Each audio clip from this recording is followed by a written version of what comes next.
Hola, ¿qué tal? Buena tarde.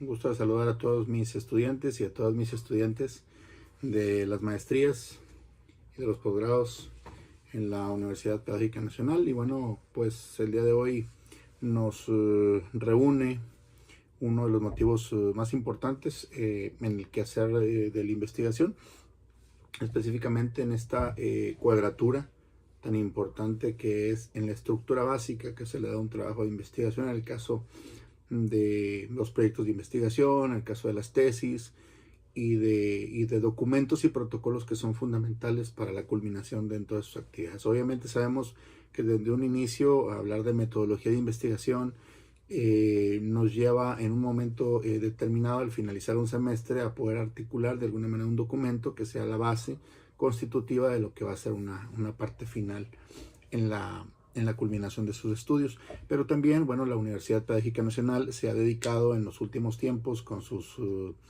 profesores, con sus maestros, con sus doctores, a elaborar una guía de alguna manera bien estructurada de lo que significa el documento y algunas de las partes fundamentales que deben de estar integradas en dicho documento para que obtenga su validez oficial.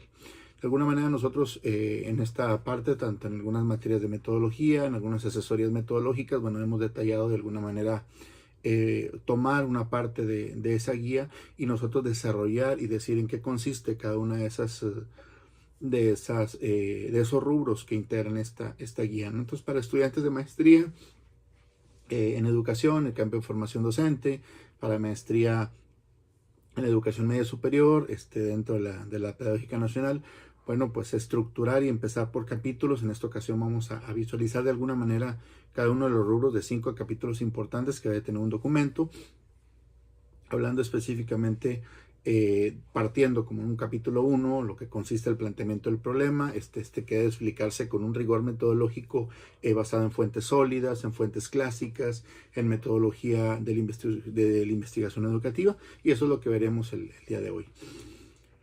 Nuevamente les agradezco estar presentes, les agradezco ver este pequeño fragmento de esta estructura básica para el desarrollo de una tesis. Mi nombre es Gerardo Pantoja Zavala, un gusto de saludarles a todas, a todos, quien está presente. Si van a ver esta cápsula, por favor les encargo que nos den like para que puedan seguir continuando con estas cápsulas.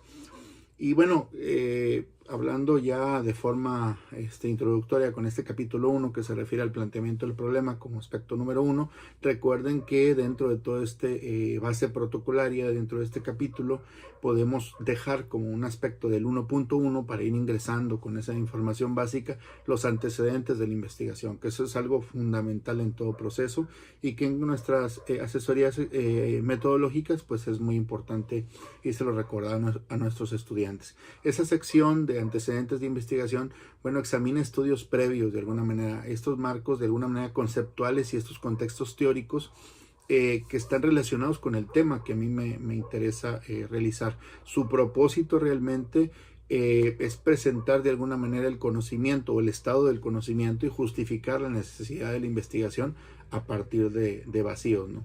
De controversias o de necesidades detectadas en un ambiente determinado, en el caso nuestro, pues, obviamente la educación. Es muy recomendable revisar fuentes internacionales como nacionales enfocadas en este caso, en este rubro, en la formación docente, en la educación, resaltando aportes y limitaciones. Esta base facilita la construcción del problema y de alguna manera enmarca el estudio de discusión vigente o científica vigente de alguna manera. Eso nos lo dicen algunos teóricos en el área de la metodología, algunos clásicos ya determinados, algunos de mis compañeros, bueno, han ido incursionando en otras documentaciones, pero bueno, tomamos como base también esta parte de los clásicos como Hernández, como Fernández, como Bautista, que nos nutren en esta fase, ¿no? Ahora, en el rubro de definición del problema, que es el pasito 1.2, bueno, la definición del problema pues va a consistir realmente en articular con suma precisión y claridad el fenómeno o situación o la problemática que motiva el estudio.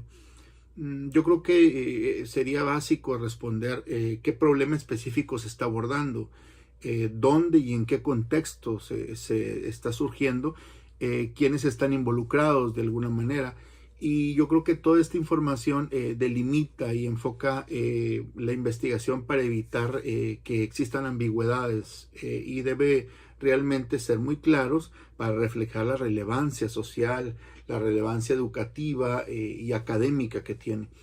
Un buen planteamiento, a mi parecer, y de acuerdo con todo lo que hemos leído, es esencial para orientar el uso de un diseño metodológico y asegurar de alguna manera que esto sea coherente epistemológicamente hablando, ¿no? Entonces sí es base responder esas preguntas que yo les acabo de mencionar. Ahora bien, como paso siguiente, estaré hablando del punto 1.3 que habla de la justificación. Recuerden ustedes, argumenta la realización de alguna manera del estudio y qué aporte es el que se está esperando. Yo creo que el área de la justificación debe demostrar la pertinencia social, que sea pertinente científica y académicamente también. Más que nada pudiésemos decir, para que sea un poco más claro para ustedes como estudiantes, sería necesario responder a la pregunta ¿para qué sirve la investigación? Como si yo me pusiera frente a un espejo y dijera, bueno, ¿para qué sirve lo que estoy realizando? Bueno, ¿para qué sirve mi investigación? Entonces, aquí en esta fase de justificación, pues realmente se va a enfatizar los aspectos como el impacto de la formación docente, en el caso de la educación, en el impacto de la educación media superior, la solución a problemas prácticos, la generación de conocimiento pues, más actual o novedoso o creativo, por así decirlo. Entonces la justificación debe de convencer a lectores, evaluadores sobre el valor y la necesidad del proyecto que yo estoy realizando o que se está realizando. Entonces es fundamental esta parte, ¿no? Y debe estar bien cuadrada para que podamos entenderlo, sobre todo los evaluadores, ¿no? En el caso de los objetivos, por ejemplo, que es el tema 1.4, bueno, pues yo creo que se definen en dos niveles. Ustedes ya lo habrán hecho a nivel licenciatura. Quien haya realizado ya algunos trabajos de investigación, algunos proyectos, bueno, se habla del objetivo general como una meta principal del estudio. Hay que ser muy claros en esa meta y en esos objetivos también que del general se desprenden también los objetivos específicos. Recordamos como estos pasos concretos para llegar también al objetivo general. Yo creo que como característica específica, bueno, quisiera yo llamarle así, deben de ser muy claros, deben de ser alcanzables, obviamente, coherentes con el problema de estudio que estoy realizando, y en la formación docente pues puede incluir, por ejemplo, mejorar la comprensión, diagnosticar fenómenos o proponer intervenciones educativas de alguna manera. Entonces los objetivos estructuran y limitan el alcance del estudio y orientan las preguntas o las hipótesis. Ahora, es elemental que nosotros podamos cuadrar muy bien estas facetas de los objetivos, que es a lo que yo quiero llegar, a lo que yo quiero lograr, qué voy a hacer, pero también cómo lo voy a hacer. Entonces ese apartado también es fundamental. Llegamos, por ejemplo, en este mismo capítulo 1 al área del 1.5, al tema 1.5, que habla de las preguntas de investigación o los supuestos o las hipótesis. Y bueno, según el enfoque se formulan preguntas abiertas para estudios cualitativos o hipótesis para cuantitativos. Yo creo que las preguntas deben de ser consistentes con los objetivos y obviamente con el problema. Y eso ayudará a guiar de alguna manera la recolección y el análisis de los datos. Por eso tengo que tener bien cuadradas esas dos facetas, ¿no? Tanto el problema, los objetivos, para que me pueda guiar en la recolección de la información y de los datos que yo ocupo para fortalecer mi estudio, para sustentar mi estudio. Las hipótesis de alguna manera van a plantear las relaciones verificables entre variables. En el caso de ustedes en formación docente, en educación media superior, pues se pueden hacer estas facetas de explorar percepciones, actitudes, efectos en prácticas pedagógicas o en prácticas de intervención. Entonces esto fortalece un poquito el rigor metodológico, o quisiera yo llamarle también el rigor científico, para que pudiera yo ir manteniendo de alguna manera esas facetas, ¿no? Es muy recomendable para algunos o algunos profesores, compañeros, algunos compañeros doctores, llegar también o tener de alguna manera, y muchos posgrados lo hacen a nivel universidad, por ejemplo, la Universidad Autónoma de Nuevo León, que realiza grandes facetas en trabajos de investigación. Hay algunas facultades que utilizan una matriz de congruencia o que se piden una matriz de congruencia. Lo he visto en evaluaciones, por ejemplo, en ciencias políticas, en sus doctorados, en sus maestrías, donde hablan de una matriz de congruencia epistemológica. Bueno, La Universidad Pedagógica Nacional, con su estructura también, solicita elaborar esta herramienta metodológica con el objetivo de verificar la coherencia entre los paradigmas de investigación, entre el problema, los objetivos, las preguntas, las hipótesis, y realmente el enfoque metodológico y las técnicas de análisis de datos. Eso es lo que busca esta matriz de congruencia para estudiantes de maestría en educación, como el caso de ustedes. Bueno, construir esta matriz de alguna manera le va a asegurar a usted que el diseño investigativo no contenga contradicciones externas, perdón, no contenga contradicciones internas, y realmente que el estudio esté fundamentado epistemológicamente en un marco teórico muy claro. Por eso todas las anteriores facetas son fundamentales, incluida el esqueleto de investigación que se realiza, ¿no? Eso es sumamente importante, ¿no? Eso es lo que conlleva hablar de un primer capítulo, hablando de unas 12, 15 cuartillas, más o menos entre todo lo que les estuve platicando en estos primeros 11 minutos. Cuando ingresamos ya al capítulo 2, bueno, hablamos específicamente de una revisión de la literatura y una fundamentación teórica. Voy a obtener coloquialmente, como decimos en investigación, la carnita fresca de lo que voy a hablar, ¿no? Capítulo 2, que habla otra vez de la revisión de la literatura, de la fundamentación teórica, los compañeros en UPN la definen como el estado del conocimiento, el estado de la cuestión, el estado del arte y la revisión de la literatura. Esta sección presenta de alguna manera una síntesis crítica de las investigaciones previas que son relacionadas con el tema de estudio que estarán ustedes realizando, indica avances, vacíos, controversias, y yo creo que debe organizarse niveles, de alguna manera que van a reflejar primero la amplitud y luego la profundidad de la revisión que usted está realizando, ¿no?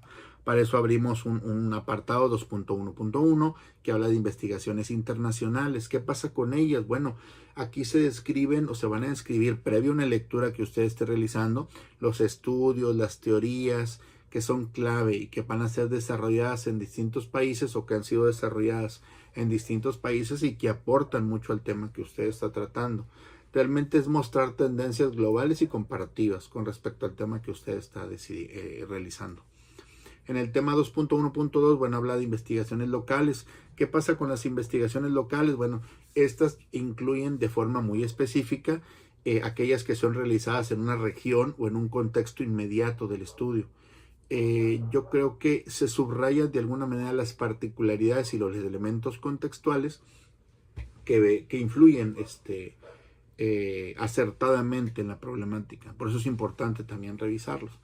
Si nos vamos a una área muy importante que yo recalco mucho cuando doy la asesoría metodológica, el marco normativo y filosófico, que muchas investigaciones en otras entidades hemos visto donde cuando es el área educativa, cuando es el área política, cuando es el área legal, bueno, hay que establecer un marco normativo y filosófico, máxime hoy que las situaciones, los contextos, las problemáticas y los fenómenos en el ámbito educativo realmente están impactando ya de forma colateral al profesor o a la profesora, pues entonces el marco normativo es elemental que se revise. Y el marco filosófico tendrá su apartado también correspondiente. Pero en esta sección de un marco normativo y filosófico, en una tesis de maestría en educación del campo de formación docente o una maestría en educación media superior, pues esta sección es elemental porque va a sistematizar de alguna manera el conocimiento de las bases legales, de las bases políticas, educativas y de los marcos filosóficos que van a sustentar mi estudio. Entonces yo tengo que contemplar de alguna manera estas normativas que son nacionales y yo quisiera llamarle inclusive algunas internacionales sobre la educación y la formación docente.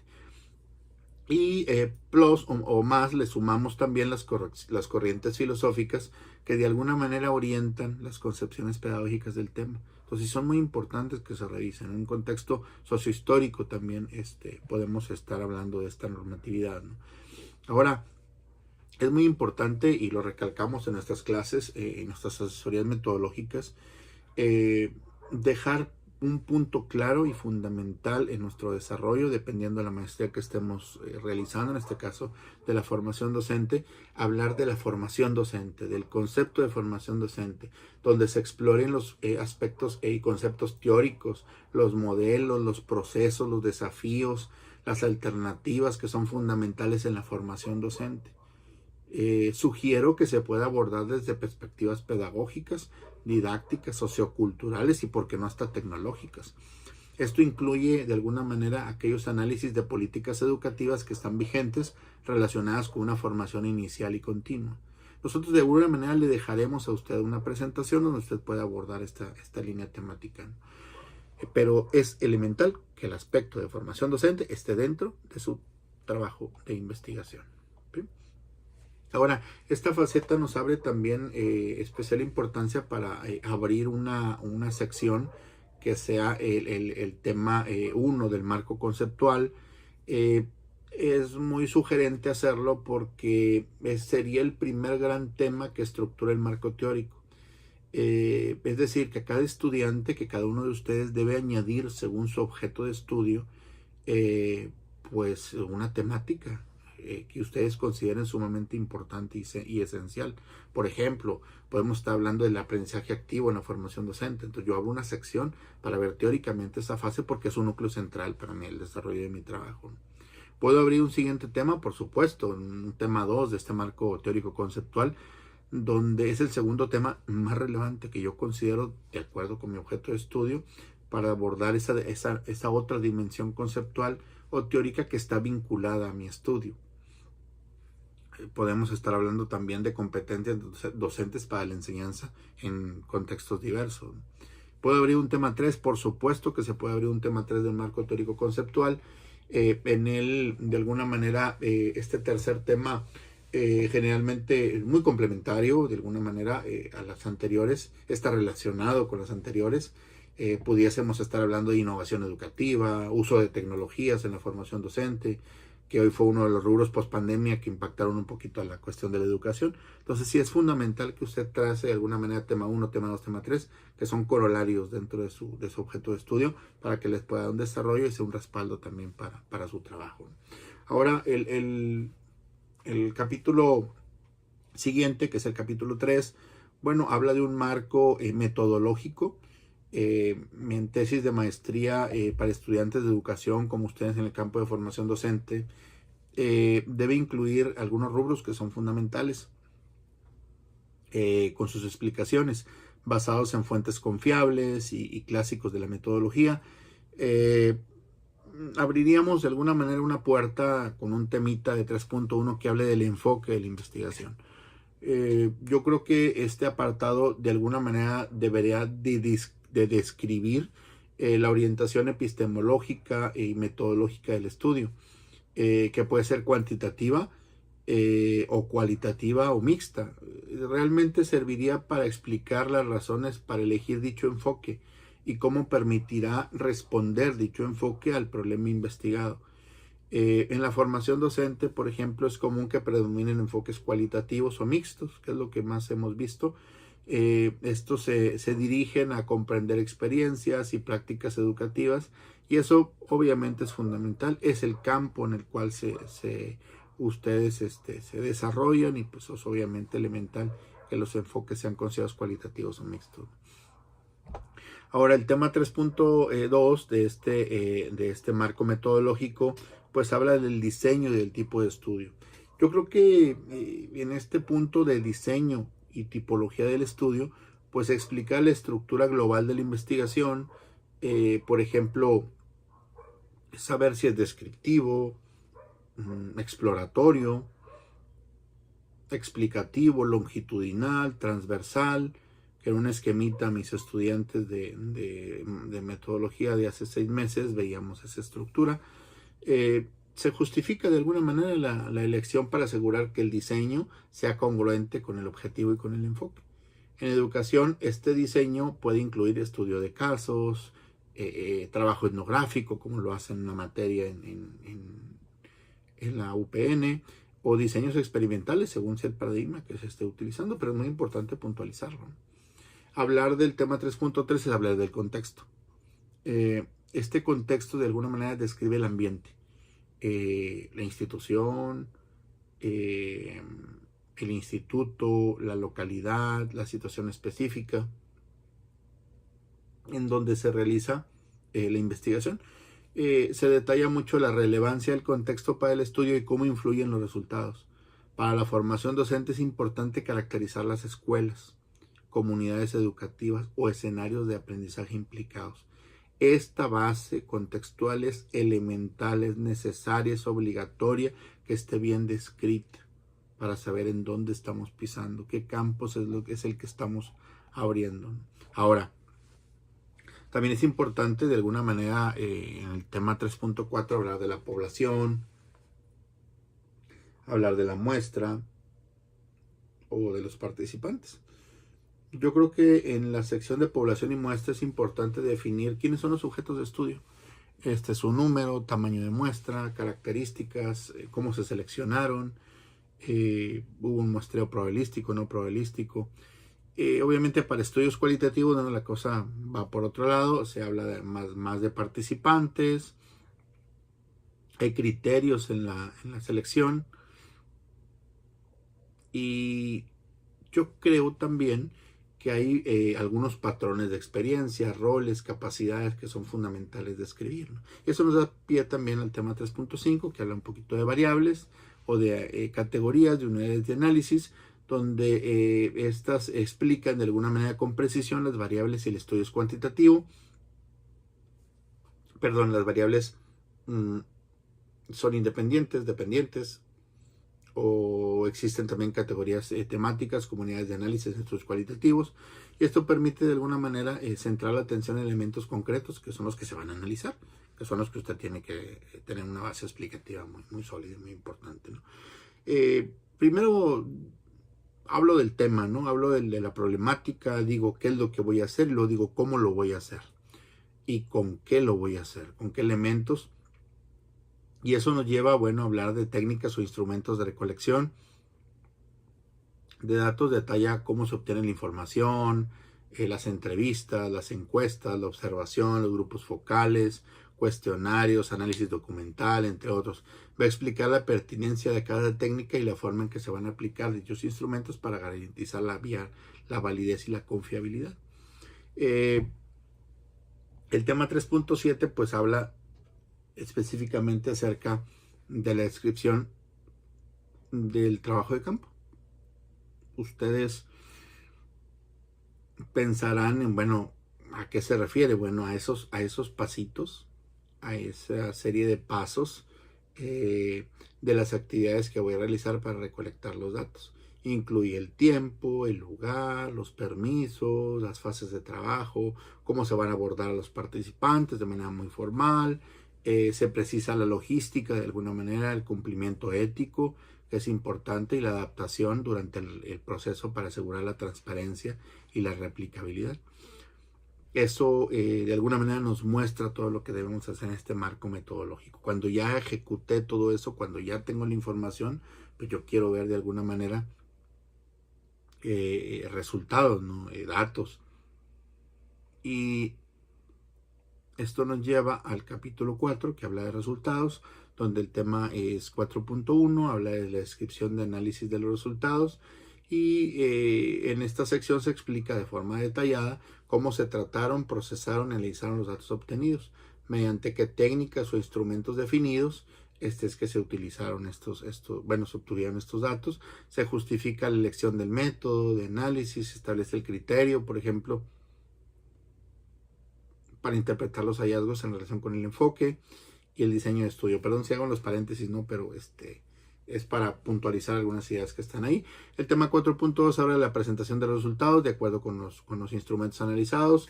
Vamos a dirigirnos hacia la organización y la muestra, cómo vamos a mostrar los datos, los resultados obtenidos en la fuente de esos datos, que fueron las entrevistas, las encuestas, los cuestionarios, los grupos focales.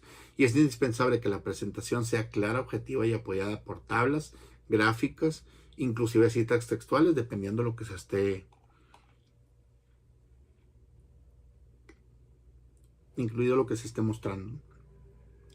Obviamente se van a vincular los resultados en relación con los objetivos, las preguntas de investigación.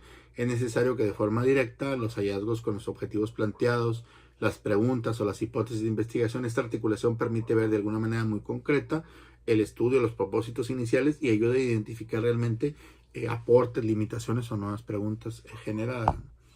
Y posteriormente, como punto final, nos lleva al capítulo 5, donde se habla de conclusiones, de recomendaciones. En este apartado de confrontación de los resultados con la teoría, pues es importante que se realice una reflexión crítica, que usted sea muy analítico, que usted compare los resultados obtenidos con las teorías, con los modelos, con investigaciones previas, revisadas en el marco teórico. Discutir de alguna manera la coincidencia, la divergencia o la ampliación del conocimiento del campo y si se destacan aportaciones originales de la persona que está realizando el estudio, ¿no? Hay múltiples recomendaciones que proponen acciones concretas, por ejemplo, que pueden dirigirse hacia políticas educativas, a prácticas docentes, a futuras investigaciones o una formación profesional orientada a fortalecer el campo formativo de nuestro país, y obviamente en una tesis determinada. Obviamente al final hay que listar todas las referencias utilizadas en formato normativa APA 7, asegurando de alguna manera la estructuración correcta de todo el material que yo consulté. En algunos casos se abre un apartado de anexo de apéndices. En el caso de los apéndices, bueno, incluir materiales complementarios relevantes para la investigación como guías de entrevista, cuestionarios, documentos éticos, protocolos o evidencias que respalden realmente la transparencia y rigurosidad del estudio y de la obtención de la información. Estas definiciones y estructuras se van a basar mucho estas estructuras, estos formatos se van a basar mucho en lo que ya se ha venido realizando. Entonces, de alguna manera, esta pequeña sección está nutrida por esas facetas que son elementales en cuestión de este tipo de conocimiento, para que ustedes puedan más o menos tener esa base importante de lo que significa la explicación de esta estructura básica para una tesis de investigación. Me da mucho gusto saludarlos. Fue a grosso modo. Próximamente tendremos una cápsula interactiva con respecto a algunos paquetes estadísticos en cuestiones de manejo de la información, en cuestiones de análisis de la información, para que usted tenga la oportunidad también de visualizarlos. Que tenga una excelente tarde. Yo soy su amigo Gerardo Pantoja Zavala, asesor en metodología y en algunos otros proyectos de investigación, y también obviamente en consultoría básica en investigación. Un saludo para todas, para todos mis estudiantes, tanto de bachillerato como a nivel de licenciatura y a nivel de posgrado. Que tengan una excelente tarde y no olviden darle like a este video. Gusto saludarlos a todos.